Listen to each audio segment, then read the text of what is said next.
আসসালামু আলাইকুম বন্ধুরা, কেমন আছেন আপনারা? আশা করি সবাই ভালো আছেন। আলহামদুলিল্লাহ আমি ভালো আছি। আবার একটি নতুন ভিডিও নিয়ে আপনাদের সঙ্গে চলে এসেছি মিজানুর রহমান আজারির ওয়াজ। আপনারা যারা যারা মিজানুর রহমান আজারির ওয়াজ শুনতে ভালোবাসেন তারা ফুল ভিডিওটি দেখতে থাকেন, আশা করি ভালো লাগবে।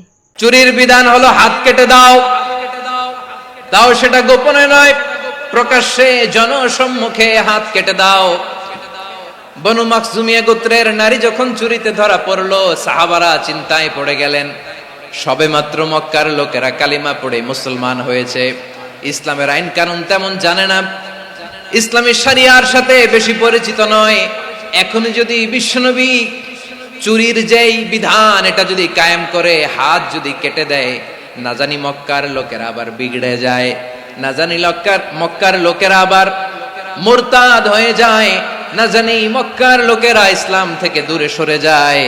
চলো চলো, সাহাবীরা মিলে পরামর্শ করলেন, চলো বিশ্বনবীর কাছে যে বলি, ও নবী, শুধু কেবলমাত্র একমাত্র এই নারীর জন্য চুরির হাত কাটার বিধানটা আপনি একটু থামিয়ে দেন। চুরির হাত কাটার যে বিধান এখানে একটু রহিত করে দেন, বাকিগুলা কইরেন মদিনাতে যে চলবে, কিন্তু মক্কায় এবারের জন্য মাফ করে দেন। কিন্তু কে বলবে? এই যে পরামর্শ, সাজেশন, এটা কে দিবে বিশ্বনবীর কাছে? সাহাবারা চিন্তায় পড়ে গেলেন। আল্লাহর নবীর সামনে দাঁড়িয়ে আল্লাহর দেয়া হুদুদ, আল্লাহর দেয়া বিধান থামিয়ে দেওয়া, মাফ করে দেওয়া, এই কথা বিশ্বনবীর সামনে বলার সাহস তো কেউ রাখে না। কেউ কেউ বলল, বিশ্বনবীর পালক পুত্র যায়েদ বিন হারেসার সন্তান উসামারে বিশ্বনবী নাতির মতো আদর করে, বড্ড বেশি ভালোবাসে উসামারে। এজন্য সাহাবারা উসামাকে বলতো হিব্বু রাসূলিল্লাহ, বিশ্বনবীর ভালোবাসা। কি বলতো? সাহাবীরা বললেন, বিশ্বনবীর ভালোবাসা হিব্বু রাসূলিল্লাহ, উসামারে পাঠাও। উসামারে বিশ্বনবী নাতির মতো স্নেহ করে, মায়া করে, ভালোবাসে। আমরা পারবো না, উসামা পারবে। সবাই মিলে ফুলিয়ে ফুসিয়ে ওসামাকে, ছোট্ট ওসামাকে রাজি করালো। ওসামা এমন এমন কথা যে তুমি বিশ্বনবীর কাছে বলতে হবে, পারবা নাকি? ওসামা বলে, পারবো।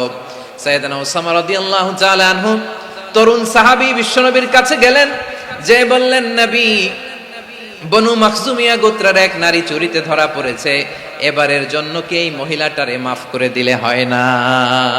এবারের জন্য একটু ক্ষমা করা যায় না নবী? বিশ্বনবী বলেন, আতাশফাউ ফি হাদ্দিম মিন হুদুদিল্লাহ, তোমার এত বড় সাহস উসামা, তুমি আল্লাহর হাত, আল্লাহর দেয়া বিধান, এটার ব্যাপারে সুপারিশ করতে এসেছো? তোমরা কি জানো তোমাদের আগে যত কওম, যত গোত্র, যত জনপদ ধ্বংস হয়েছে তার কারণ ছিল তাদের মধ্যে গরিবরা অন্যায় করলে তারা বিচার করত, আর ধনীরা অন্যায় করলে তারা মাফ করে দিত। খবরদার! ওয়া আইমুল্লাহ লাউ আন্না ফাতিমাতা বিনতি মুহাম্মাদিন সারাকাত লাকাতা মুহাম্মাদুন ইয়াদাহা।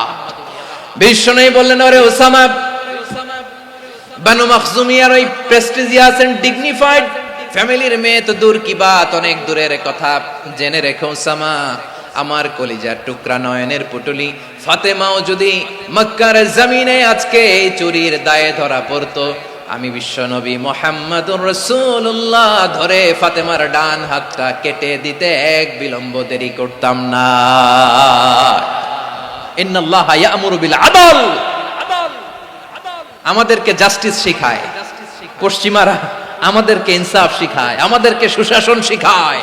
আর ইনসাফ, সুশাসন, ন্যায় বিচার, সুবিচার, জাস্টিস কারে বলে বিশ্বনবীর বায়োগ্রাফি থেকে জেনে নাও।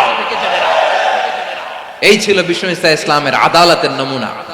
আপনি যদি সাইয়েদনা ওমর ফারুকের জীবনের দিকে তাকান, এমন কঠোর, এমন বীর সেনানী ছিলেন। সাইয়েদনা ওমর ফারুক যদি রাস্তার এই মাথা দিয়ে হাঁটা শুরু করতেন, শয়তান ওমর ফারুককে দেখলে ওই রাস্তা রেখে দিয়ে অন্য রাস্তা দিয়ে হাঁটতো। সুবহানাল্লাহ। ওমর ফারুক রাদিয়াল্লাহু তাআলা আনহু কি পার্সোনালিটি ছিল, কি পার্সোনালিটি! আমাদের এলাকায় ছোট বাচ্চারা রাতে ভাত খেতে চায় না, আমার মেয়েটাও খেতে চায় না। এই এটা দিব, ওইটা দিব, আজকে মাহফিলে আসার সময় বলে দিছে লিস্ট করে, এটা এটা আনতে হবে। তো ছোট্ট বাচ্চাদের অনেক বায়না থাকে, ওরা রাতে খেতে চায় না। তো মায়েরা বিভিন্ন ভয় দেখায়, এই বাঘ আসবে, বাঘ আসবে খাও, এই ভূত আসবে, ভূত আসবে খাও। আপনারা কি বলেন চট্টগ্রামে? কি আসবে? হ্যাঁ, ভূত। ভূত ভূত আসবে, বাঘ আসবে, খাও খাও খাও, তাড়াতাড়ি খাও। তো বাচ্চারা এগুলো শুনে ভয়ে খেতে শুরু করে। মদিনার জমিনেও একই ঘটনা ঘটতো। মদিনার ছোট্ট ছোট্ট সোনামণিরা খেতে চাইতো না, তো মায়েরা বলতো হা হুয়া ইয়াতি উমর, হা হুয়া ইয়াতি উমর, ওই যে উমর আসতেছে, উমর। ওমরে ফারুকের কথা শুনলে বাচ্চারা একেবারে ঠান্ডা। সুবহানাল্লাহ পড়বেন না? প্রভু তুমি বলেছ রাসূল দেবে না, বলনি দেবে না ওমর, বলনি দেবে না হামজা তারিক, খালিদ বিজয় সমর। প্রভু তুমি বলেছ রাসূল দেবে না, বলনি দেবে না ওমর, বলনি দেবে না হামজা তারিক, খালিদ বিজয় সমর। প্রভু তুমি বলেছ রাসূল দেবে না। আল্লাহু আকবার। ওমর ফারুক রাদিয়াল্লাহু তাআলা আনহু, ওনার কথা শুনলে গায়ের মধ্যে গুজবাম হয়, গায়ের পশমগুলো দাঁড়িয়ে যায়। সুবহানাল্লাহ বলেন। কি পার্সোনালিটি ছিল, কি ব্যক্তিত্ব ছিল। মুনাফিকরা ওমর ফারুককে জমের মতো ভয় পেতেন। শয়তান, খুদ শয়তান এই রাস্তা দিয়ে আসলে শয়তান অন্য রাস্তা দিয়ে হাঁটতো। ওমর ফারুক রাদিয়াল্লাহু তাআলা আনহুর জীবনে যদি দেখেন, তাহলে সেখানে আপনি আদালতের, ইনসাফের, সুশাসনের, জাস্টিসের নমুনা দেখতে পাবেন। কয়টা শুনবেন? সাইয়েদনা ওমর ফারুকের রাদিয়াল্লাহু তাআলা আনহুর সন্তান আব্দুর রহমান মিশরে মদ খেয়ে মদ্যপ অবস্থায় ধরা পড়েছে। মদ খাওয়ার কারণে, মদ যদি কেউ পান করে আর যদি প্রমাণিত হয়, তার বিচার হলো 80 বেত। আওয়াজ করে বলেন কয় বেত? বাংলাদেশেও তো এই আইন আছে নাকি? বাংলাদেশে আছে? হ্যাঁ, মদ খাইলে 80 বেত, এই আইন বাংলাদেশে চালু হোক। আমরা চাই কি চাই না? চাই সবাই। এজন্যই তো ইসলাম ভাল লাগে না। ইসলামকে ভাল লাগে না। ইসলামকে আউট করে রাখতে পারলেই তো এরকম বড় বড় বোতল খাওয়া যায়। একেবারে সহজ, পানির মতো সহজ, হিসাব একেবারে সহজ। ওমর ফারুক রাদিয়াল্লাহু তাআলা আনহুর ছেলে ভুল করে মদ পান করে ফেলেছিলেন। আব্দুর রহমান, ঘটনা ঘটেছে মিশরে। মিশরের গভর্নর তখন আমর ইবনুল আস রাদিয়াল্লাহু তাআলা আনহু। আব্দুর রহমানের ভাই যে গভর্নরকে বলল, গভর্নর যদি একটু দয়া করেন, খলিফার ছেলে আমার ভাই আব্দুর রহমান মদ্যপ অবস্থায় ধরা পড়েছে, জনসম্মুখে যদি আপনি বেত্রাঘাত করেন আমাদের প্রেস্টিজ থাকে না, যদি 80 বেত আপনি মারেন আমার কোনো কথা নাই, কিন্তু ঘরের ভেতরে মারেন। আব্দুর রহমানের ভাইয়ের সুপারিশ শুনে সাইয়েদনা আমর ইবনুল আস রাদিয়াল্লাহু তাআলা আনহু রাজি হয়ে গেলেন। ঘরের ভেতরে লোকচক্ষুর আড়ালে 80 বেত তিনি মানলেন। কিন্তু ঘটনাক্রমে এই কথা লুকিয়ে লুকিয়ে ঘরের ভেতরে 80 বেত মারার কথা সাইয়েদনা ওমর ফারুক মদিনা থেকে জানতে পারলেন। মদিনা থেকে তিনি ফরমান জারি করলেন, এই বিচার যেমনটি আমর ইবনুল আস আদায় করেছে, এটা প্রকৃতপক্ষে আদায় হয় নাই। আসো সবাই মদিনায় আসো, আমর ইবনুল আস মদিনায় আসো, আব্দুর রহমানও আসো, সবাই আসো, জনসম্মুখে এই বিচার কার্যকর করতে হবে। সাইয়েদনা ওমর ফারুক মসজিদে নববীর পিলারের মধ্যে নিজের ছেলেকে বাঁধলেন, আবার জনসম্মুখে 80টা বেত তার গায়ের মধ্যে মারলেন। মাজমুয়ে ফাতাওয়া ইবনে তাইমিয়া রাহিমাহুল্লাহ উনি এটা নকল করেছেন। এটা সবচেয়ে বিশুদ্ধ মত। আরো অনেক মত আছে, মারা গেছে কবরের উপর, ওগুলো বাদই দিলাম। কেমন খলিফা ছিল, কেমন খলিফা! পশ্চিমারা তোমরা জাস্টিস আমাদেরকে শেখাও, ইনসাফ কারে বলে, সুশাসন আমাদেরকে তোমরা শেখাও। ওমর ফারুক রাদিয়াল্লাহু তাআলা আনহু ওই বিচারকে তিনি ধর্তব্য মনে করেন নাই। মদিনাতে এনে আবার জনসম্মুখে আবার 80 বেত মেরেছেন। মিশরে ওমর ফারুক রাদিয়াল্লাহু তাআলা আনহু আমর ইবনুল আসকে গভর্নর করে পাঠালেন। সেখানে আমর ইবনুল আসের ছেলে একটা প্রতিযোগিতায় রানার আপ হয়েছে। এক মিশরি সেখানে চ্যাম্পিয়ন হয়েছে। রানার আপ বুঝতে পেরেছেন তো? রানার আপ সেকেন্ড হয়েছে, এক মিশরি হয়েছে চ্যাম্পিয়ন প্রথম। কিন্তু গভর্নরের ছেলে ও জিততে পারে নাই। ও রাগে ওই মিশরির গায়ের মধ্যে কয়েকটা লাঠি দিয়ে বাড়ি মেরেছে। মিশরি যে মদিনাতে ওমর ফারুকের কাছে বিচার দিলেন, আপনার গভর্নরের ছেলে অন্যায়ভাবে আমার গায়ে হাত তুলেছে। সাইয়েদনা ওমর ফারুক আবার ফরমান জারি করলেন, আসো মদিনাতে আসো। মিশরীকে ডাকলেন। ওই মিশরের গভর্নর আমর ইবনুল আস রাদিয়াল্লাহু তাআলা আনহুকে ডাকলেন, তার ছেলেকেও ডাকলেন, সবাই বসে রইল। আমর ইবনুল আস রাদিয়াল্লাহু তাআলা আনহু মাথা নিচু করে বসে আছেন, লজ্জায় কাচুমাচু। হায় হায়, আজকে আমার ছেলের কারণে আমিরুল মুমিনিন খলিফাতুল মুসলিমিন ওমর ফারুকের কাছে আমি জনসম্মুখে লজ্জিত হচ্ছি। সাইয়েদনা ওমর ফারুক বললেন, এই নাও লাঠি, গভর্নরের ছেলে তোমার মাথার মধ্যে যতগুলো বাড়ি মেরেছে, আজকে জনসম্মুখে তুমি অতগুলা বাড়ি মারো। মিশরী বলে, থাক, আপনি যে ডেকে আনছেন সবার সামনে এটা বলছেন, এতেই আমি খুশি। আল্লাহু আকবার। আপনার মহানুভবতা দেখে আমি খুশি, আর অপমানের দরকার নাই। ওমরে ফারুক বলে, না, খবরদার, এই কথা মিশরী তুমি বলো না, মারো, যতগুলা বাড়ি মেরেছে মারো। বাধ্য হয়ে মিশরী আমর ইবনুল আসের সামনে ওনার কলিজার টুকরা সন্তানের মাথার মধ্যে বাড়ি মারতে আরম্ভ করলেন। ঠিক যতগুলা বাড়ি গভর্নরের ছেলে আমর ইবনুল আসের ছেলে মিশরীর গায়ে মেরেছিল, মাথায় মেরেছিল, মিশরী গুনে গুনে ততটা মারলেন। এই দৃশ্য দেখে ওমরে ফারুক রেগে মেগে আগুন, রাগের চোটে রাগ সামলাতে না পেরে, আর নিজেকে সামলাতে না পেরে মিশরীরে বললেন, ছেলেরে মারা শেষ হয়ে গেলে এবার বাবার টাক মাথার মধ্যে কয়েকটা বাড়ি মার। রাগের চোটে, আউট অফ অ্যাঙ্গার, রাগের চোটে, যে আমার পাঠানো গভর্নর আমর ইবনুল আস তার ছেলেকে কেন আদব তারবিয়া কেন শিক্ষা দিতে পারে না। ছেলেরে মারা হইলে এবার আমর ইবনুল আসের মাথার মধ্যে দুইটা মারো। এটা রাগে বলেছেন, এটা শাস্তি হিসেবে না। সুবহানাল্লাহ পড়ে। তোমরা আমাদেরকে সুশাসন শিখাও, আমাদেরকে সুশাসন শিখাও। বিশ্বনবী বলেন, আদল এটা যেন বিষয় না, এটা দিয়েই মানবিক সমাজ গড়তে হবে।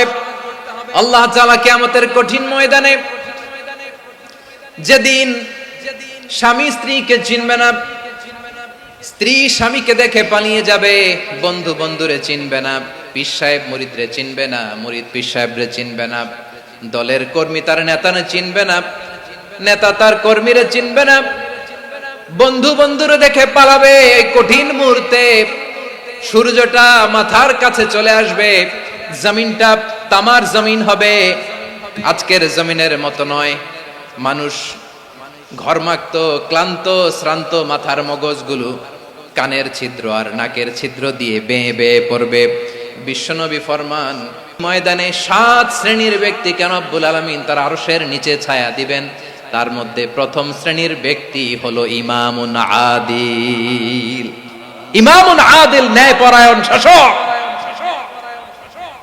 যে ইনসাফের সাথে বিচার করে, যে জাস্টিস সমাজে সার্ভ করে, যে সুশাসন নিশ্চিত করে, ওই ইমামুন আদিল। আদিল শব্দটা বুঝছেন না? ইন্নাল্লাহা ইয়া'মুরু বিল আদল, পাইছেন? আদিল। 7 শ্রেণীর ব্যক্তিকে আল্লাহ তাআলা সুশীতল আরশের নিচে ছায়া দিবেন, যেদিন তার দেয়া ছায়া ছাড়া কোনো ছায়া থাকবে না। এর প্রথম হচ্ছে ইমামুন আদিল, ন্যায়পরায়ণ শাসক। চিল্লায় বলেন সুবহানাল্লাহ। আবার বিশ্বনবী বললেন, ইন্নাল মুকসিতিনা ইনদাল্লাহি আলা মানাবিরা মিন নূর আন ইয়ামিনির রহমান। কিয়ামতের দিন যারা ন্যায়পরায়ণ হিসেবে আল্লাহর সামনে দাঁড়াবে, কিয়ামতের দিন রব্বুল আলামিন তার আরশের ডান দিকে ওই ন্যায়পরায়ণ লোকদের জন্য আরশের ডান দিকে একটা নূরের মিম্বারে তাদেরকে বসার সুযোগ করে দিবে। আল্লাহর আরশের ডান দিকে ন্যায়পরায়ণ লোকদের জন্য আল্লাহ তাআলা নূরের মিম্বার বানাবে। 4টে কেন কথা মনে করেছেন? আল আদাল, জাস্টিস। ইন্নাল্লাহা ইয়া'মুরু বিল আদল। আল্লাহ তাআলা এই আদালতের নির্দেশনা দেয়, সুবিচার, সুশাসন। প্রিয় ভাইয়েরা, এটা আমরা বাংলাদেশে চাই কি চাই না? এই যে অরাজকতা, এই যে অন্যায়, এই যে জুলুম, এই যে ইনকনসিস্টেন্সি সমাজের অসঙ্গতির প্রধান কারণ জাস্টিস নাই, সুবিচার নাই, সুশাসন নাই। শেষবারের মতো আওয়াজ করে বলেন তো, আমরা বাংলাদেশে আদল চাই কি চাই না? তাহলে প্রথম নির্দেশনা শেষ। আল্লাহ তাআলা তোমাদেরকে আদলের আদেশ দেন। এরপরে আল্লাহ বললেন, আমি তোমাদেরকে ইহসানের আদেশ দেই। ইন্নাল্লাহা ইয়া'মুরু বিল আদলি ওয়াল ইহসান। আমি তোমাদেরকে যেমনি আদলের নির্দেশনা দেই, তেমনি ভাবে তোমাদেরকে ইহসানের নির্দেশনা দেই। ইহসান, আওয়াজ করে সবাই বলেন তো ইহসান। সবাই বলেননি, সবাই বললে এতটুকু আওয়াজ হবে আমি বিশ্বাস করি না। আওয়াজ করে বলুন আল ইহসান। ইহসান মানে কারো প্রতি সফট হার্টেড হওয়া, মহানুভব হওয়া, অনুগ্রহ পরায়ণ হওয়া, অনুগ্রহশীল হওয়া, একে অপরের প্রতি দয়াদ্র হওয়া। একে অপরের প্রতি দয়াদ্র অনুগ্রহশীল হওয়া ছাড়া মানবিক সমাজ কঠিন কালেও গঠন করা সম্ভব না। প্রিয় ভাইয়েরা, সুন্দর আচরণ দিয়ে, ইহসান দিয়ে যা জয় করা যায়, নরম আচরণ দিয়ে যেটা অর্জন করা যায়, কঠোরতা দিয়ে সেটা পারা যায় না। বিষ্ণু ঈসা ইসলাম ইহসান দিয়ে, কোমল আচরণ দিয়ে, তার অনুগ্রহ দিয়ে তিনি অনেক কাফিরের হৃদয়কে জয় করে ফেলেছেন। সাইয়েদনা সুমামা ইবনে উসাল রাদিয়াল্লাহু তাআলা আনহুর কথা মনে পড়ে যায়। তিনি ছিলেন ইয়ামামার বাদশা। মদিনাতে বিশ্বনবীকে হত্যা করার নিয়তে এসেছিলেন, গোপনে গোপনে বিশ্বনবীকে হত্যা করে আবার ইয়ামামাতে তিনি ফিরে যাবেন। কিন্তু কি অবাক করা কাণ্ড, হত্যা করতে পারে নাই, সাহাবাদের হাতে তিনি ধরা পড়ে গেলেন। সাইয়েদনা সুমামা ইবনে উসাল রাদিয়াল্লাহু তাআলা আনহু হত্যার নিয়তে আসলেন, কিন্তু হত্যা করতে পারলেন না। সাহাবারা ওনাকে ধরে ফেললেন, ধরে মসজিদে নববীর পিলারের মধ্যে বেঁধে রাখলেন। সুমামা ইবনে উসাল, সিরাত থেকে শুনে, সিরাত থেকে শোনাচ্ছি, রাদিয়াল্লাহু তাআলা আনহু ইয়ামামার অধিপতি ছিলেন। ইয়ামামা বিশ্বনবীকে হত্যার জন্য আসছেন, ধরা পড়ে গেছেন, এখন মসজিদে নববীতে বেঁধে রাখছে, তার মানে বন্দী। এখন স্ট্যাটাস কি? বন্দী, ক্যাপটিভ। বিষ্ণু ঈসা ইসলাম সাহাবাদেরকে বললেন তার খোঁজ খবর নিও, সুমামা ইবনে উসালের খোঁজ খবর নিও। সাহাবারা বলেন ইয়া রাসূলুল্লাহ, আপনাকে হত্যা করতে এসেছে, তার তো কঠিন ক্যাপিটাল পানিশমেন্ট হওয়া দরকার, কঠিন শাস্তি হওয়া দরকার। বিশ্বনবী বললেন না, আমি যেটা জানি তোমরা সেটা জানো না, তোমরা সুমামার সাথে ভালো আচরণ করো। বিশ্বনবী সুমামার কাছে গেলেন। প্রথম দিন যে তিনি কালেমার দাওয়াত দিলেন, ইমানের দাওয়াত দিলেন, ইসলামের দাওয়াত দিলেন, রিসালাতের দাওয়াত দিলেন, আখিরাতের দাওয়াত দিলেন। পরের দিন যে বিশ্বনবী সালাতের দাওয়াত দিলেন, যাকাতের দাওয়াত দিলেন, ইসলাম কি, কিভাবে, কেমন করে পালন করতে হয় চমৎকার আর্টিকুলেট করতে শুরু করলেন। তন্ময় হয়ে সুমামা ইবনে উসাল রাদিয়াল্লাহু তাআলা আনহু বিশ্বনবীর কথাগুলো শুনতে আরম্ভ করলো। একদিন নয়, দুই দিন নয়, টানা 3 দিন বিশ্বনবী সুমামার কাছে ইসলামকে প্রেজেন্ট করেছেন, উপস্থাপন করেছেন। আওয়াজ করে বলেন কয় দিন? 3 দিন। 3 দিন মসজিদে নববীতে বাধা। আর সাহাবীদেরকে বললেন তার খোঁজ খবর নিও, তোমরা যে রুটি বানাও এর মধ্যে সবচেয়ে ভালো আটার রুটিটা তারে দিও, সবচেয়ে রিফাইন্ড খেজুর, যেটা পিওর খেজুর, এটা তারে দিও। আর বিশ্বনবী নিজের উট থেকে দুধ দহন করে ওনার বাড়ির এক কর্মচারীকে বলেছেন দুধ দহন করে সুমামার জন্য নিয়ে যেও। সুবহানাল্লাহ পড়বেন না? সবাই তো অবাক, ইয়ামামা থেকে আসছে নবীকে হত্যা করতে, বিশ্বনবী দেখে তারে জামাই আদর করে, তাকে মজার মজার খাবার দিও, দুধ দিও, আদর আপ্যায়ন করো। একদিন নয়, 2 দিন নয়, টানা 3 দিন বিশ্বনবী এভাবে সুমামার কাছে যেয়ে যে ইসলামকে প্রেজেন্ট করতে আরম্ভ করলেন, ইসলামকে উপস্থাপন করতে শুরু করলেন। আর তাকে চমৎকার এন্টারটেইনমেন্ট, আপ্যায়ন দিতে আরম্ভ করলেন। টানা 3 দিন যখন ইসলামের দ্য বিউটিজ অফ ইসলাম, ইসলামের সুমহান বাণী, সৌন্দর্য তার কাছে উপস্থাপন শেষ, তাকে আপ্যায়ন শেষ, বিশ্বনবী বললেন সাহাবাদেরকে যাও এবার সুমামার হাতের পায়ের রশি দুটো খুলে দাও। সাহাবারা বললেন ইয়া রাসূলুল্লাহ কি বলেন আপনি, ও তো হত্যাকারী, সুযোগ পায় নাই, আপনারে মারতে পারে নাই, ছেড়ে দিলে আবারও আপনার উপর তলোয়ার নিয়ে ঝাঁপিয়ে পড়বে। নবী এই সিদ্ধান্ত আপনি নিতে যাবেন না। বিশ্বনবী বললেন যেটা বলেছি সেটা করো, সুমামার রশিগুলো ছেড়ে দাও, সুমামার হাতে পায়ের রশিগুলো যে তোমরা খুলে দাও। সাহাবারা তর্ক জুড়ে দিলেন, লা ইয়া রাসূলুল্লাহ এমনটা করবেন না, তো ভয়ঙ্কর, ভয়ঙ্কর খুনি, কি জানি কি হয়ে যায়। বিশ্বনবী বললেন না, তার হাতে পায়ের রশিগুলো খুলে দাও। সাহাবারা বিশ্বনবীর কথা মতো তার হাতে পায়ের রশিগুলো খুলে দিল। সুমামা মুহূর্তের মধ্যে মসজিদে নববী থেকে বের হয়ে ইয়ামামায় ফিরে না যে মসজিদে নববীর পাশে একটা খেজুর বাগান ছিল সেখানে চলে গেলেন। সেখানে একটা ছোট্ট কুয়া ছিল, কুয়ার পানি দিয়ে তিনি গোসল করলেন। সুবহানাল্লাহ পড়েন। কুয়ার পানি দিয়ে গোসল করে মসজিদে নববীর সামনে এসে বিশ্বনবী এবং সাহাবাদের সামনে দাঁড়িয়ে সাব্বাবা উঁচু করে বললেন আশহাদু আল্লা ইলাহা ইল্লাল্লাহ ওয়া আশহাদু আন্না মুহাম্মাদান আবদুহু ওয়া রাসূলুহু। আল্লাহু আকবার। আমি সাক্ষ্য দিচ্ছি আল্লাহ ছাড়া কোনো ইলাহ নাই, আর মুহাম্মদ আল্লাহ তাআলার প্রেরিত বান্দা এবং রাসূল। প্রিয় ভাইয়েরা, ইহসান দিয়ে যা জয় করা যায়, কঠোরতা দিয়ে সেটা কঠিনকালেও জয় করা যায় না। আওয়াজ করে বলেন ঠিক কি না? এবার সুমামা দাঁড়িয়ে বলে, ওগো নবী, আমি তো কালিমা পড়ে মুসলমান হয়ে গেলাম, এবার শোনেন, এই মুহূর্তের আগে আপনার চেহারার চাইতে নিকৃষ্ট কোনো চেহারা আমার কাছে ছিল না, কিন্তু শাহাদা পাঠ করার পরে আপনার চেহারার চাইতে উত্তম শ্রেষ্ঠ কোনো চেহারা আমার কাছে আর নাই। ও নবী, আজকের দিনের আগে ইসলাম ধর্মের চেয়ে নিকৃষ্ট অপছন্দনীয় কোনো ধর্ম আমার কাছে ছিল না, কিন্তু এই মুহূর্ত থেকে ইসলামের চেয়ে সেরা শ্রেষ্ঠ পছন্দনীয় কোনো ধর্ম আমার কাছে নাই। নবী গো, আজকের দিনের আগে মদিনার চাইতে অপছন্দনীয় নিকৃষ্ট কোনো শহর আমার কাছে ছিল না, কিন্তু এই মুহূর্তের পর থেকে মদিনার চাইতে কোনো শ্রেষ্ঠ শহর আমার জানা নাই। সে ছিল গমের বড় ডিলার, গম বেচতো। কি বেচতো? তার গম কিনে মক্কার লোকেরা রুটি খাইতো। সে ঘোষণা দিল, আজকে থেকে মক্কাবাসীদের জন্য সব গম আমি হারাম করে দিলাম, মক্কাবাসী এখন না খেয়ে মরে। সুবহানাল্লাহ পড়বেন না?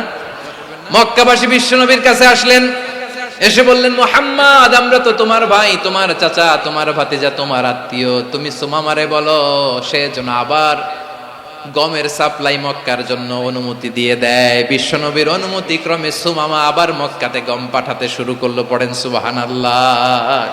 ইহসান, ইহসান দিয়ে আপনি যেটা জয় করতে পারবেন, you can win the heart of your enemies. ইহসান দিয়ে আপনি আপনার শত্রুর হৃদয়কে জয় করতে পারবেন। আওয়াজ করে বলেন ঠিক কি না?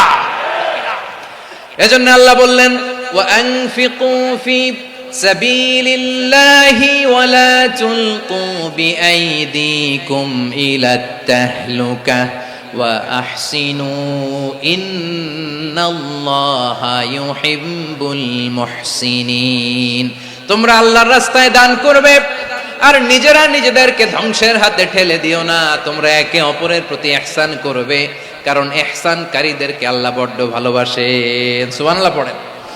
আবার সূরা রহমানে আল্লাহ বললেন, হাল জাযাউল ইহসানি ইল্লাল ইহসান ফাবিআইয়ি আলা, সবাই পড়েন, ফাবিআইয়ি আলাই রাব্বিকুমা তুকাযযিবান। ইহসানের প্রতিদান হিসেবে ইহসানি হয়। বিশ্বনবী সুমামার প্রতি যেমন ইহসান করেছেন, সুমামাও ঠিক তেমন ইহসান ফিরিয়ে দিয়েছে। ঠিক কিনা বলেন? তাহলে এক নম্বরে হচ্ছে আদ, ন্যায় বিচার। দুই নম্বরে সবাই বলেন ইহসান, সদাচরণ। ইহসান দুই ধরনের প্রিয় ভাইরা, ইহসান ফিল ইবাদা, ইহসান ফিল মুআমালা। ইহসান ফিল ইবাদা হচ্ছে একাগ্র অনুভবে ইবাদতে ডুব দেওয়া, এর নাম ইবাদতের ইহসান। সুবহানাল্লাহ পড়ে। বিশ্বনবী বলেন ইহসান মানে কি জানো নাকি?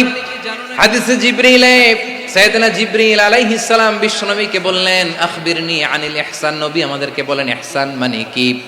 বিশ্বনবী বললেন, আনতা আবুদাল্লাহা কাআন্নাকা তারাহু ফাইন লাম তাকুন তারাহু ফাইন্নাহু ইয়ারাক।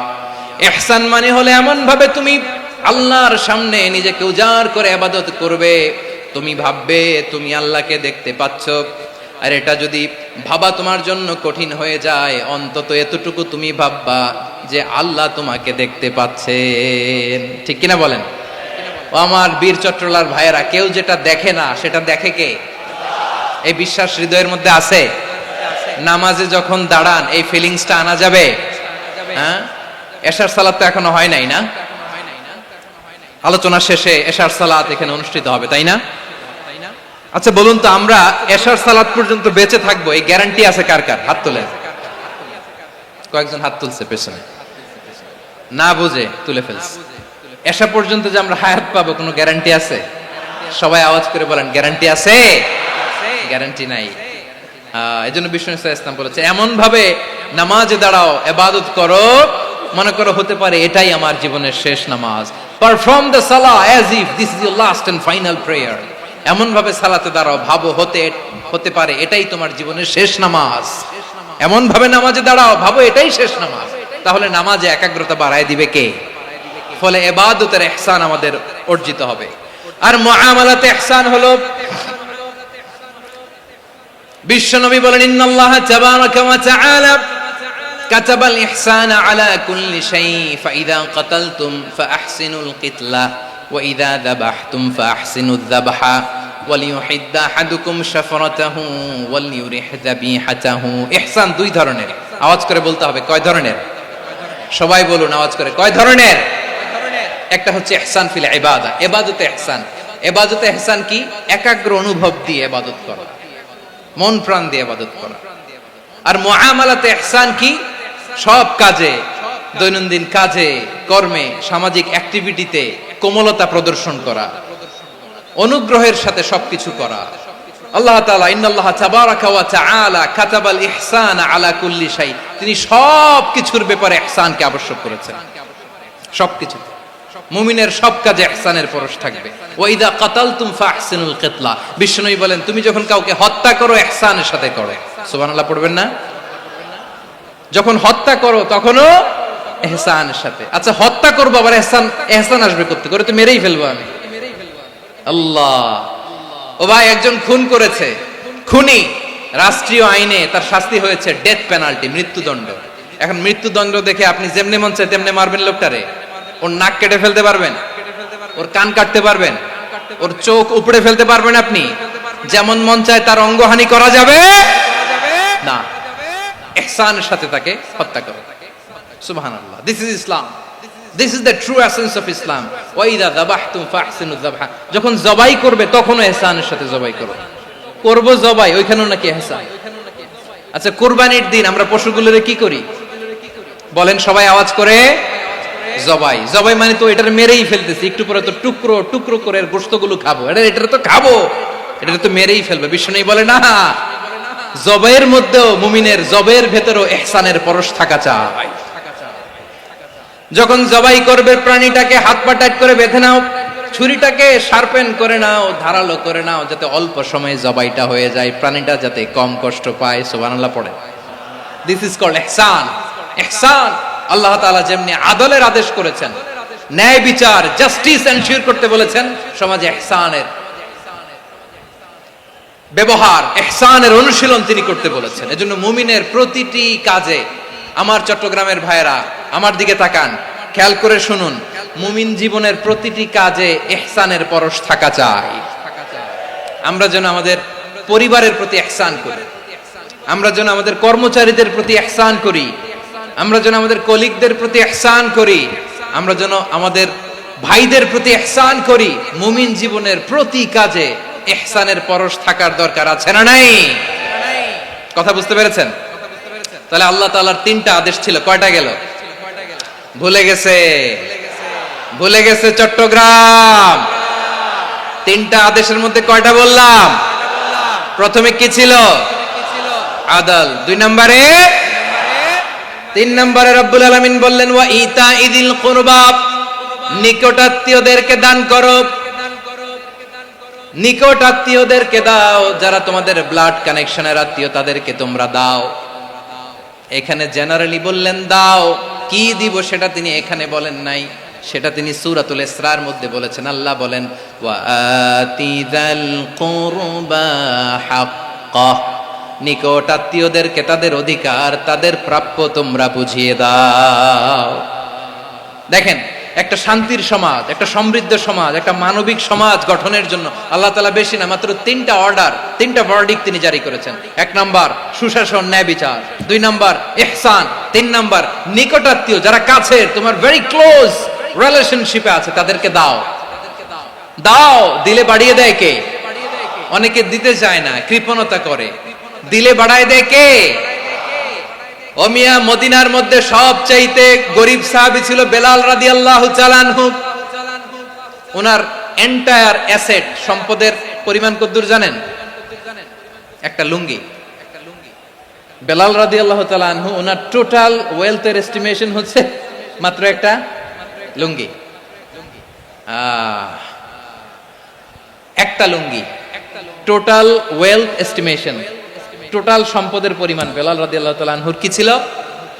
কথা বুঝে নাই বোধহয়। কি ছিল? ওই বেলাল রাদিয়াল্লাহু তাআলা আনহুকে বিষ্ণু ইসলাম বলেছেন আনফিক ইয়া বেলাল, ও বেলাল তুমিও দাও। ওয়ালা তাখশা মিন যিল আরশি ইখলালা, আরশের অধিপতির তো কোনো ঘাটতি নাই, তুমি দিলে ওই আল্লাহ তোমারে বাড়ায় দিবে। এজন্য আমার প্রিয় ভাইয়েরা, দিলে কমে না, দিলে বাড়ে। অনেকে ধরে রাখে, নতুন কিছু নিতে পারে না, হাত দিয়ে যেটা ধরে রেখেছেন এটা দিয়ে দেন, বড় একটা ধরার সুযোগ পাবেন। জোরে বলেন ঠিক কিনা? ধরেন 5 কেজি ওজনের একটা ধরে রাখছেন, এখন 10, এটা না ছাড়লে 10 কেজি ধরতে পারবেন আপনি? আচ্ছা, 10 কেজির জিনিস একটা আছে হাতে, ওইটা যদি ছেড়ে দেন তাহলেই না 15 কেজি ধরতে পারবেন। কথা বলেন ঠিক কিনা? তাহলে দিলে বাড়িয়ে দেয় কে? রব্বুল আলামিন বললেন 3 নাম্বার আদেশ হলো তোমাদের প্রতি সমাজটারে কেমন করে মানবিক সমাজ, সুন্দর সমাজ গড়বা। 3 নাম্বার আদেশ হলো ওয়া আতিদাল কুরবা হাক্কা, নিকটাত্মীয়দেরকে তাদের প্রাপ্য বুঝিয়ে দাও। এই নিকটাত্মীয়দেরকে তাদের অধিকার বুঝিয়ে দেওয়া, প্রাপ্য বুঝিয়ে দেওয়াতে আমাদের গাফলতি আছে না নাই? চট্টগ্রামে নাই? মাশাআল্লাহ আছে, আছে। অনেকে দেখবেন অনেক আল্লাহওয়ালা, তাহাজ্জুদ গুজার, সেজদা দিতে দিতে কপালে কালো দাগ ফেলে দিছে, সে তার বোনের হকটা আদায় করে নাই। আছে না নাই? হ্যাঁ, এখানেও আছে। সর্বনাশ। অনেক বড় হাজী সাহেব, বিশাল লম্বা দাড়ি, ছেলেরে সব দিয়ে দিছে, মেয়েরে কিছু দেয় নাই, মেয়ের হক আদায় করে নাই। আছে না নাই? হ্যাঁ, এই হাজী সাহেবেরা, এই আল্লাহওয়ালারা কিয়ামতের ময়দানে আটকে যাবে। আপনি অন্যের অধিকার নষ্ট করেছেন, তাদের রাইটস কে ভায়োলেট করেছেন। এজন্য আল্লাহ তাআলা বলেন, কারো অধিকার যদি কেউ নষ্ট করে, ওই সমাজটা মানবিক সমাজ কঠিন কালেও হতে পারে না। এজন্য 3 নম্বর আল্লাহ বললেন ওয়া ইতা ইদিল কুরবা, নিকটাত্মীয়দেরকে দাও। কি দিবা? তাদের অধিকার দিয়ে দাও। বোনের অধিকার বুঝিয়ে দাও, মেয়ের অধিকার বুঝিয়ে দাও, ফুফুর অধিকার বুঝিয়ে দাও। দেখবেন অনেক মায়েরা ছেলের পাতে মুরগির রান দেয়, মেয়ের পাতে দেয় মুরগির ঠ্যাং। এরকম আছে না নাই? ছেলেরা কি দেয়? মুরগির। মেয়ের পাতে কি দেয়? তো মেয়ের কি মুরগির রান খেতে মনে চায় না? মনে চায় না? এমনটা করা যাবে না। নিকটাত্মীয়দেরকে অধিকার দিয়ে দাও, নিকটাত্মীয়ের সাথে সুসম্পর্ক রাখো। আদেশটা কার? এজন্য প্রিয় ভাইয়েরা, জীবনে যদি বারাকা অর্জন করতে চান, নিকটাত্মীয়দের সাথে সুসম্পর্ক রাখতে হবে, তাদের জন্য উপহার পাঠাতে হবে। বিশ্বনবী বলেন লা ইয়াদখুলুল জান্নাতা কাতে, যে ব্যক্তি আত্মীয়তার সম্পর্ককে ছিন্ন করে দেয়, সে কঠিন কালেও আল্লাহর জান্নাতে ঢুকবে না। আপনি কি এটারে সহজ হাদিস মনে করছেন? এটা সহজ কথা। আপনি ভাবছেন আপনার নামাজ আপনার বাঁচাতে পারবে, আপনার রোজা বাঁচাতে পারবে, আপনার তাহাজ্জুদ আপনারে বাঁচাতে পারবে? অধিকার নষ্ট করলে কিছুই আপনারে বাঁচাতে পারবে না। এজন্য নিকট আত্মীয়দেরকে দিতে হবে বেশি বেশি। বিশ্বনবী বলেন ইন্না সাদাকাতা আলাল মিসকিনি সাদাকা ওয়া আলা যির রাহিমি ইসনাতান সাদাকাতুন ওয়া সিলা। মিসকিনরে দান করলে শুধু দানের সওয়াব হয়, নিকট আত্মীয়কে দান করলে 2টার সওয়াব হয়, সাদাকার সওয়াব হয়, আবার আত্মীয়তার বন্ধন অটুট রাখার সওয়াব হয়ে যায়। আবার বিশ্বনবী বললেন মান সাররাহু আইয়ুবসাতা লাহু ফি রিজকিহি ওয়া ইউনসালাহু ফি আসারিহি ফালইয়াসিল রাহিমা। যে ব্যক্তি তার রিজিকের প্রশস্ততা চায় আর হায়াতে বরকত চায়, সে যেন তার আত্মীয়ের সাথে সুসম্পর্ক রাখে। আমার প্রিয় চট্টলার ভাইয়েরা, আমাদের রিজিক বাড়ুক, এটা আমরা চাই কি চাই না? সবাই চান? হ্যাঁ, আমাদের রিজিকে প্রশস্ততা আসুক, চাই কি চাই না? আমাদের হায়াতে বরকত আসুক, আমরা চাই কি চাই না? এই 2টা যদি চান, তাহলে নিকটাত্মীয়দের সাথে সুসম্পর্ক রাখবেন। পারবেন? তাহলে সমাজটারে মানবিক সমাজ বানায় দিবে কে? 3টা আদেশ চলে গেল। কয়টা? আওয়াজ করে বলেন। 1 নম্বরে কি ছিল? 2 নম্বরে, 3 নম্বরে নিকটাত্মীয়দেরকে দান। আপনাদেরকে আরো শোনার আগ্রহ আছে? আপনাদের মনোযোগ আছে না গেছে? কষ্ট হচ্ছে না? মাশাআল্লাহ, মাশাআল্লাহ। তাকবীর পড়ুন, লিল্লাহি তাকবীর।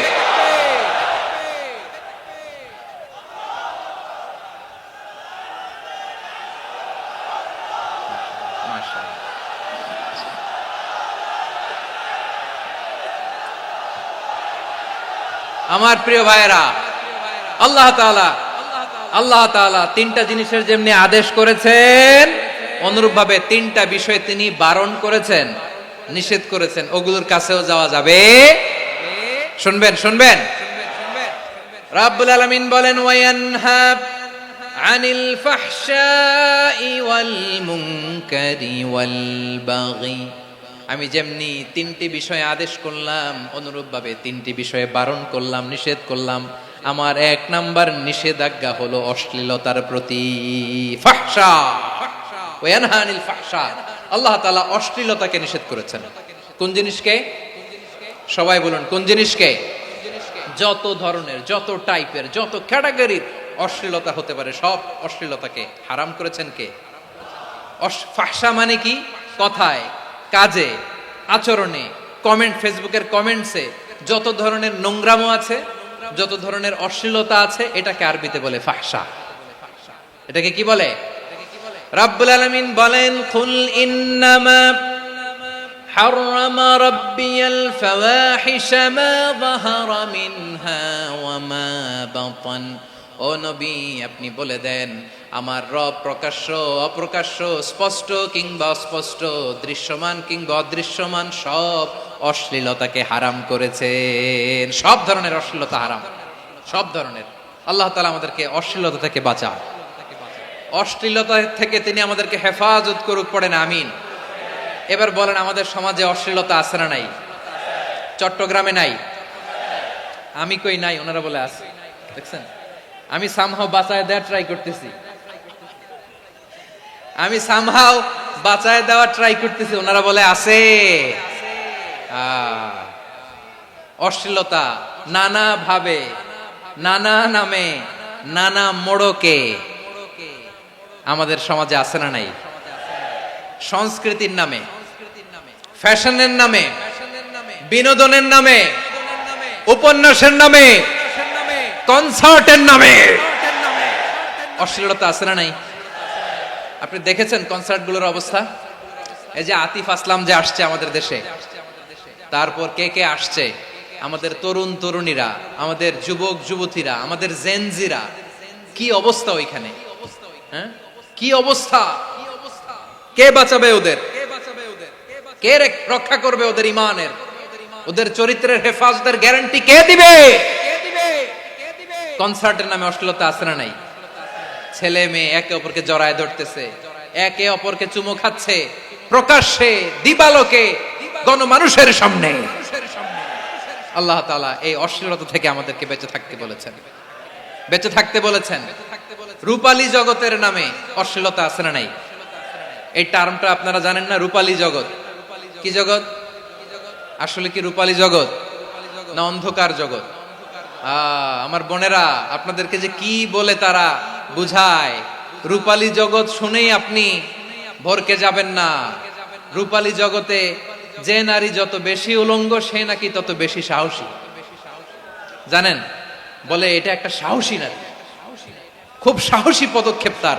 যত বেশি শরীর থেকে কাপড় নামাতে পারবে, যত বেশি বস্ত্রহীন হয়ে নিজেকে প্রেজেন্ট করতে পারবে, সে নাকি তত বেশি সাহসী। আমার চট্টলার ভাইয়েরা, শয়তানের প্রথমে এজেন্ডা ছিল বনি আদমকে বস্ত্রহীন করা। সে আদম এবং হাওয়া আলাইহিস সালামকে নিষিদ্ধ গাছের ফল খাইয়ে তাদেরকে বস্ত্রহীন করেছে। এই জামিনেও সে আমাদেরকে বস্ত্রহীন করতে চাইবে। এই রূপালী জগতের নামে তারা এটা করে। আমার প্রিয় বোনেরা, আপনি জানেন না আপনার দাম কত। ওরা আপনাদেরকে বিজ্ঞাপনের সস্তা পণ্য বানাতে চায়। ওরা আপনাদেরকে ওদের ভোগের লিপসার টুলস বানাতে চায়। ওরা আপনাদেরকে দিয়ে ওদের খায়েশ পূরণ করতে চায়। এটা আপনাদের জন্য মোটেও ডিগনিটি নয়, এটা আপনাদের জন্য সম্মান নয়। আপনার সম্মান শালীনতায়, আপনার সম্মান হেজাবে, আপনার সম্মান ভদ্রতায়, আপনার সম্মান আপনার ডিসেন্ট পোশাকে। পোশাক বলে দেয় এই নারীটা ভদ্র না অভদ্র। পোশাক বলে দেয় এই মেয়েটা কোন ঘরের মেয়ে। আওয়াজ করে বলেন ঠিক কিনা? আপনি জানেন না, আপনার এই সস্তা পণ্য বানায়, ভোগের পণ্য, বিলবোর্ডে আপনাকে উলঙ্গ করে উপস্থাপন করে। এই অশ্লীলতার সাথে ইসলামের কোনো সম্পর্ক। এজন্য আল্লাহ বলেন আমি অশ্লীলতাকে হারাম করেছি। অশ্লীলতাকে হারাম করার প্রথম কারণ হলো এর মাধ্যমে মানবতাকে অপমানিত করা হয়। কারণ মানুষের সম্মান মানুষের পোশাকে। মানুষ যখন পোশাকহীন হয়ে যায়, বস্ত্রহীন হয়ে যায়, তার সম্মান কমে যায়, ঠিক কিনা? অশ্লীলতাকে হারাম করার প্রথম কারণ হচ্ছে মানুষ মানুষকে অপমান করে। একটা নারী, সে তো সম্মানিত, নারী যে কত সম্মানিত নারীরা এটা বুঝেই নাই। বিশ্বনবী বলেন, আর দুনিয়া কুল্লুহা মাতা ওয়া খায়রু মাতা'আদ দুনিয়া আল মারআতুস সালিহা। আমার বোনেরা, 5টা প্যান্ডেলে আপনারা এলইডিতে আমার আলোচনা শুনছেন, আমি জানি। আপনাদের এই গর্ভ যে কত দামি আপনি জানেন না। আপনার পেট থেকেই আসবে আগামী দিনের সালাহুদ্দিন আল আইয়ুবী। আপনার পেট থেকেই আসবে অনাগত দিনের ইমাম মাহদী আল মুনতাদর। আপনার পেট থেকেই আসবে অনাগত দিনের ফয়সাল, ওয়াসিম, মুগ্ধ, আবু সাইদের মতো বীর যোদ্ধা।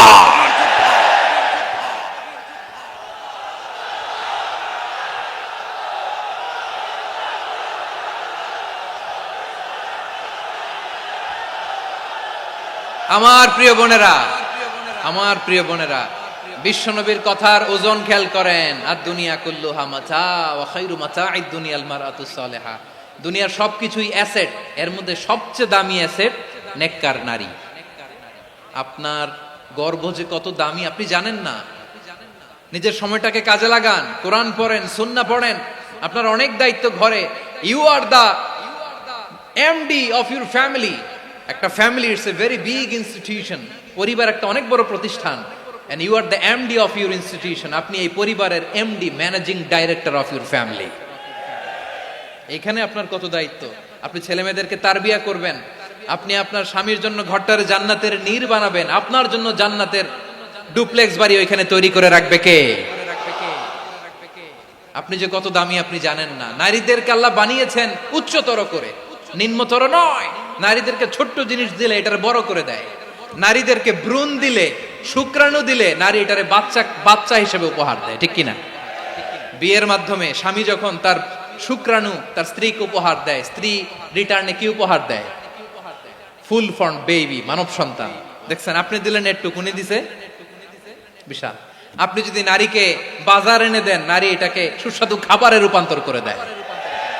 আপনি তাকে একটা মুচকি হাসি দিয়ে দেন, সে তার কলিজা দিয়ে দেয়।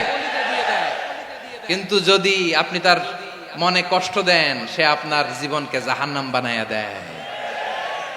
খবর আছে, নারীর মন বুঝতে পারলে নেয়ামত, বুঝতে না পারলে কিয়ামত, ঠিক কিনা বলে? কত দামি আপনি জানেন না।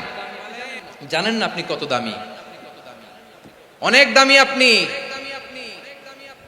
আপনাদেরকে যেন ভোগের সস্তা পণ্য বানাতে না পারে, আপনাদেরকে সচেতন থাকতে হবে, সজাগ থাকতে হবে, কনসার্ন থাকতে হবে। শয়তানের ওই হাতছানির দিকে আর নজর দেওয়া যাবে না। তাহলে কেন আল্লাহ তাআলা এই ফাহশা, অশ্লীলতাকে হারাম করলেন? 1 নাম্বার, এতে হিউম্যান ডিগনিটি কমে। 2 নাম্বার, এতে মানুষের অধিকার নষ্ট হয়। আপনি বিয়ে করেছেন, এরে পরকিয়া করেন, ওর সাথে এরকম আছে না নাই? স্ত্রীর অধিকার নষ্ট করেছেন। আপনি বিবাহ সম্পর্কে আবদ্ধ হয়েছেন তার সাথে, আপনি পরকিয়া করেন ওই ছেলের সাথে, আপনি আপনার হাজবেন্ডের সাথে বিট্রে করেছেন। এজন্য আল্লাহ অশ্লীলতাকে হারাম করেছেন। অশ্লীলতাকে হারাম করার আরেকটা কারণ হচ্ছে আল্লাহ তাআলা এই হিউম্যান জেনারেশনকে এটাকে প্রিজার্ভ করতে চায়। হিফজুন নাসল, এটা মাকাসিদুশ শরিয়ার অনেক গুরুত্বপূর্ণ একটা মাকাসিদ, অনেক গুরুত্বপূর্ণ। আপনার নাসল, আপনার জেনারেশনকে সংরক্ষণ করা। এই যে আসতেছে ফেব্রুয়ারি, কত ফেব্রুয়ারি জানো? এটা কি বিশ্ব ভালোবাসা দিবস? হ্যাঁ, কি দিবস? এই বিশ্ব ভালোবাসা দিবসের সাথে মুসলমানদের কোনো সম্পর্ক নাই। আমার প্রিয় ভাইরা, এই যে আপনি অবৈধ সম্পর্কে জড়ালেন, কেন আল্লাহ অশ্লীলতাকে হারাম করেছে দেখেন। বলতেছিলাম যে এটা আপনার নাসল, আপনার জেনারেশন, আপনার লিনিয়েজ, আপনার বংশকে প্রিজার্ভ করা। কে কার বাবা, কে কার মা, বাবা মা জানা, প্রজন্মকে প্রিজার্ভ করা, এটা ইসলাম ওয়াজিব করে দিয়েছে। এই যে অবৈধ সম্পর্কের কারণে, বিশ্ব বেহায়া দিবসের কারণে, এগুলোর আউটপুট হিসেবে মাঝে মাঝে ঢাকা মেডিকেলের ডাস্টবিনে নবজাতকের বাচ্চার কান্নার আওয়াজ শুনতে পাওয়া যায়। চট্টগ্রাম মেডিকেলের ডাস্টবিনে নবজাতকের কান্না শুনতে পাওয়া যায়। বীর চট্টলার মুসলমানেরা বুঝতে পারলে আওয়াজ করে বলেন, এই যে চট্টগ্রাম মেডিকেলে যে নবজাতকটা পাওয়া গেল, ওর বাবাকে আমাকে বলেন, ওর বাবাকে, ওর মাকে, ও কোন ফ্যামিলির সন্তান কেউ জানে? আপনি হিউম্যান ডিগনিটিকে অপমান করেছেন না? আপনি তার ভবিষ্যৎকে অন্ধকার করেছেন না? আপনি তার লিনিয়েজকে প্রশ্নবিদ্ধ করে দিয়েছেন না? এই জন্য আল্লাহ তাআলা অশ্লীলতাকে আমাদের জন্য হারাম করে দিয়েছেন। পড়েন সুবহানাল্লাহ। এই জন্য রাব্বুল আলামিন বলেন, কুল ইন্নামা حرم ربي الفواحش ما ظهر منها وما بطن। প্রকাশ্য অপ্রকাশ্য সব অশ্লীলতাকে হারাম ঘোষণা করে দিয়েছে কে? আবার দুনিয়ার বুকে যারা অশ্লীলতার প্রসার করে তাদের জন্য শাস্তি মজুদ রেখেছে কে? রব্বুল আলামিন বলেন, ইন্নাল্লাযীনা ইউহিব্বুনা আন তাশিআল ফাহিশাতু ফিল্লাযীনা আমানু লাহুম আযাবুন আলীমুন ফিদ দুনিয়া ওয়াল আখিরাতি ওয়াল্লাহু ইয়ালামু ওয়া আনতুম লা তা'লামুন। নিশ্চয়ই যারা বিশ্বাসীদের মাঝে অশ্লীলতার প্রচার প্রসার করতে চায় তাদের জন্য আমি মর্মন্তুদ শাস্তি প্রস্তুত করে রেখেছি, দুনিয়াতেও রেখেছি, আখিরাতেও রেখেছি। ঘোষণাটা কার?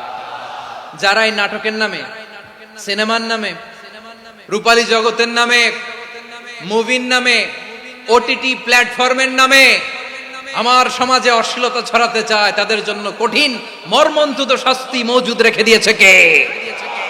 ও আমার বোনেরা, এখনো আপনি জাগবেন না? এখনো আপনার চিন্তার দুয়ারে এখনো নাড়া পড়ে নাই? ওরা আপনাকে উলঙ্গ বানাতে চায়, ওরা আপনাকে আইটেম গার্ল বানাতে চায়। এজন্য ইসলাম অশ্লীলতাকে হারাম করেছে। হারাম। ইসলাম বলেছে যোজন যোজন দূরে থাকো, ওরা বলে না কাছে আসো, কাছে আসার গল্প, ক্লোজ আপ ওয়ান, কাছে আসার গল্প আছে না? নাই? চট্টগ্রামে তো এগুলো নাই মাশাআল্লাহ। হ্যাঁ, এখানেও আছে ক্লোজ আপ ওয়ান, কাছে আসার গল্প। আল্লাহ বলেন, ওয়ালা তাকরাবুজ জিনা, কাছেও এসো না, জিনা থেকে যোজন যোজন কিলো দূরে থাকো, ওরা বলে কাছে আসার গল্প। আমার বীর চট্টলার ভাইয়েরা, কাছে আসতে হলে আমরা কোরআনের কাছে আসব, কাছে আসতে হলে নবীর কাছে আসব, কাছে আসার গল্প হবে আমার রবের কাছে আসার গল্প। চিল্লায় বলো ঠিক কিনা?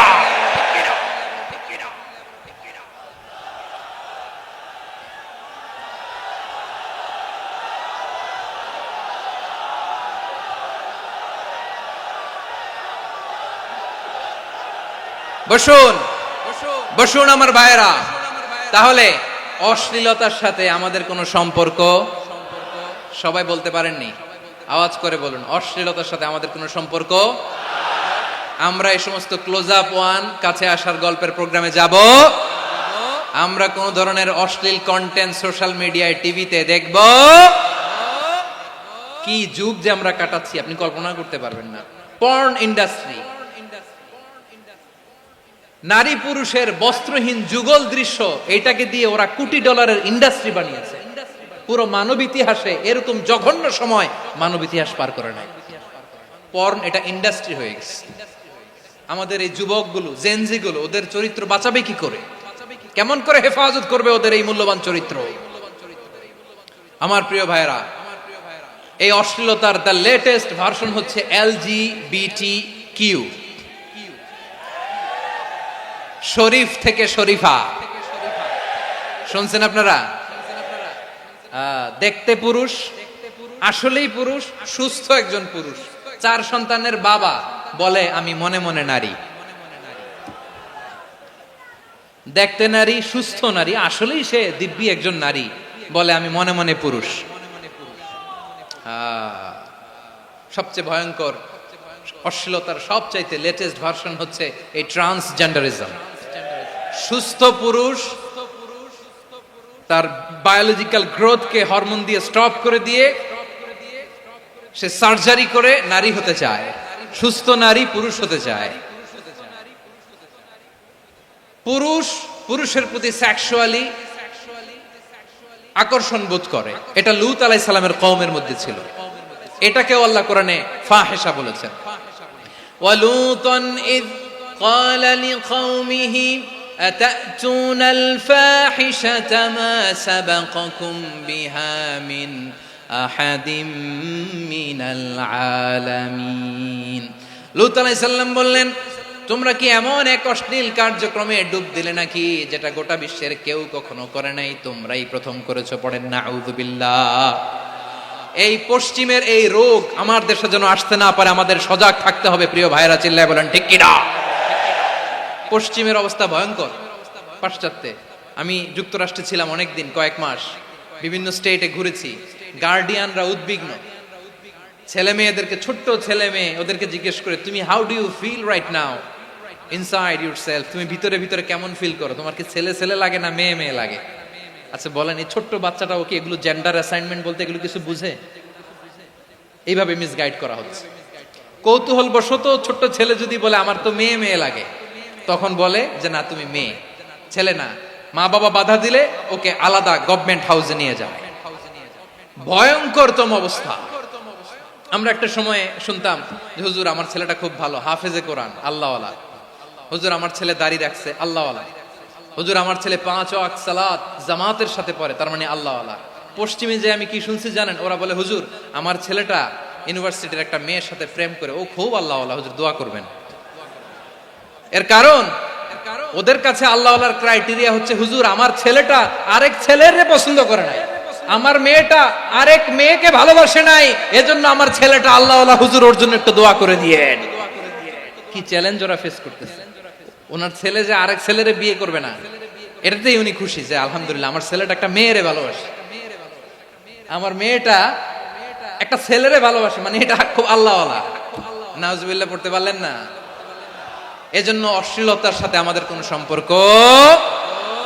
রব্বুল আলামিন বলেন ওয়ায়ানহা আনিল ফাহশাই ওয়াল মুনকারি ওয়াল বাগি, তিনটা জিনিসকে আমি নিষিদ্ধ করলাম। এক নাম্বার হলো ফাহশা, অশ্লীলতা। 2 নম্বরে হলো মুনকারের সমস্ত মন্দ কাজ।